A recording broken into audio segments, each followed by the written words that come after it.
Hello ಎಲ್ಲರಿಗೂ Lakshmi family ಝೋನ್ಗೆ ಸ್ವಾಗತ. ನಾವು ಲಾಸ್ಟ್ ವಿಡಿಯೋದಲ್ಲಿ ಬೆಂಗಳೂರಿಂದ ಕೋಲಾರ ಜಿಲ್ಲೆಯಲ್ಲಿರುವ ಮುಳಬಾಗಿಲಿಂದ ಬರೀ 15 ಕಿಲೋಮೀಟರ್ ದೂರದಲ್ಲಿ ಇರುವ ಆವನಿ ಬೆಟ್ಟ ಯಾವ ರೀತಿ ಬಸ್ಸಲ್ಲಿ ಕವರ್ ಮಾಡೋದು ಅಂತ ನೋಡಿದ್ವಿ. ಮತ್ತೆ ಆ ವಿಡಿಯೋ ಲಾಸ್ಟಲ್ಲಿ ನಾವು ವಿರೂಪಾಕ್ಷ ದೇವಾಲಯಕ್ಕೆ ಸಹ ಹೋಗಿದ್ವಿ. ಈ ವಿಡಿಯೋದಲ್ಲಿ ಆ ವಿರೂಪಾಕ್ಷ ದೇವಾಲಯದ ಬಗ್ಗೆ ಕಂಪ್ಲೀಟ್ ಹಿಸ್ಟ್ರಿನ ನಾವು ನೋಡೋಣ.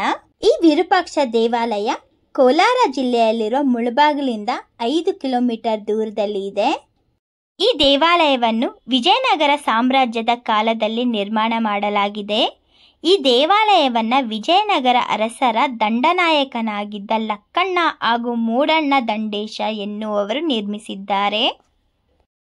ಈ ದೇವಾಲಯವು ದ್ರಾವಿಡ ಶೈಲಿಯಲ್ಲಿದ್ದು ಮತ್ತು ಅಪೂರ್ಣವಾದ ರಾಯಗೋಪುರವನ್ನು ಹೊಂದಿದೆ.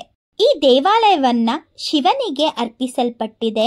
ಈ ದೇವಾಲಯದ ಗರ್ಭಗುಡಿಯಲ್ಲಿ 2 ಲಿಂಗಗಳಿವೆ.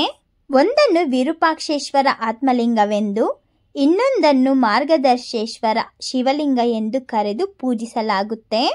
ಗರ್ಭಗುಡಿಯಲ್ಲಿ 2 ಆತ್ಮಲಿಂಗವಿರುವ ಭಾರತದಲ್ಲಿ 2 ದೇವಾಲಯಗಳಲ್ಲಿ ನಾವು ನೋಡ್ತೀವಿ. ಮೊದಲನೆಯದು ಉತ್ತರ ಕನ್ನಡ ಜಿಲ್ಲೆಯಲ್ಲಿರುವ ಗೋಕರ್ಣ ಕ್ಷೇತ್ರ ಹಾಗೂ ಎರಡನೆಯದು ಮುಳಬಾಗಿಲು ತಾಲೂಕಿನಲ್ಲಿ ಇರುವ ಈ ವಿರೂಪಾಕ್ಷೇಶ್ವರ ದೇವಾಲಯ. ಈ ವಿರೂಪಾಕ್ಷೇಶ್ವರ ದೇವಾಲಯದ ಸ್ಥಳ ಪುರಾಣ ನೋಡೋದಾದ್ರೆ, ಹಿಂದೆ ಆತ್ರಿ ಮಹರ್ಷಿಗಳು ಮುಳಬಾಗಿಲಿನಲ್ಲಿ ಮಾರ್ಗದರ್ಶೇಶ್ವರ ಶಿವಲಿಂಗವನ್ನು ಪ್ರತಿಷ್ಠಾಪಿಸಿ ಪೂಜಿಸುತ್ತಿದ್ದರು. ನಂತರದಲ್ಲಿ ಅವರ ಅನನ್ಯ ಭಕ್ತಿಗೆ ಮೆಚ್ಚಿ ಶಿವಪರಮಾತ್ಮನು ಆತ್ಮಲಿಂಗವನ್ನು ಆತ್ರಿ ಮಹರ್ಷಿಗಳಿಗೆ ನೀಡಿದರು. ಆಗ ಆತ್ರಿ ಮಹರ್ಷಿಗಳು ಆತ್ಮಲಿಂಗವನ್ನು ಮಾರ್ಗದರ್ಶೇಶ್ವರ ಶಿವಲಿಂಗದ ಮುಂಭಾಗದಲ್ಲೇ ಪ್ರತಿಷ್ಠಾಪಿಸಿ ಪೂಜೆ ಮಾಡುತ್ತಾ ಬಂದಿದ್ದಾರೆ. ಶಿವಪರಮಾತ್ಮರು ನೀಡಿದ ಆತ್ಮಲಿಂಗ ಎಷ್ಟು ವಿಶೇಷವೆಂದರೆ, ಒಂದು ದಿನಕ್ಕೆ ಈ ಶಿವಲಿಂಗವು 3 ಬಾರಿ ತನ್ನ ಬಣ್ಣವನ್ನು ಬದಲಾಯಿಸುತ್ತದೆ. ಬೆಳಗಿನ ವೇಳೆ ಕೆಂಪು ಬಣ್ಣ, ಮಧ್ಯಾಹ್ನ ವೇಳೆ ಬಿಳಿ ಬಣ್ಣ ಹಾಗೂ ಸಂಜೆಯ ವೇಳೆ ಜೇನುತುಪ್ಪದ ಬಣ್ಣದಿಂದ ಶೋಭಿಸುತ್ತದೆ. ಕರ್ನಾಟಕದಲ್ಲಿ ಬಣ್ಣ ಬದಲಾಯಿಸುವ ಶಿವಲಿಂಗವಿರುವ 2 ದೇವಾಲಯಗಳನ್ನ ನಾವು ನೋಡ್ತೀವಿ. ಮೊದಲನೆಯದು ದಕ್ಷಿಣ ಕನ್ನಡ ಜಿಲ್ಲೆಯಲ್ಲಿರುವ ಕಾಂತಾರದ ಕಾಂತೇಶ್ವರ ದೇವಾಲಯ ಹಾಗೂ ಎರಡನೆಯದು ಈ ಮುಳಬಾಗಿಲಿನಲ್ಲಿ ನಾವು ನೋಡುತ್ತಿರುವ ವಿರೂಪಾಕ್ಷ ದೇವಾಲಯ.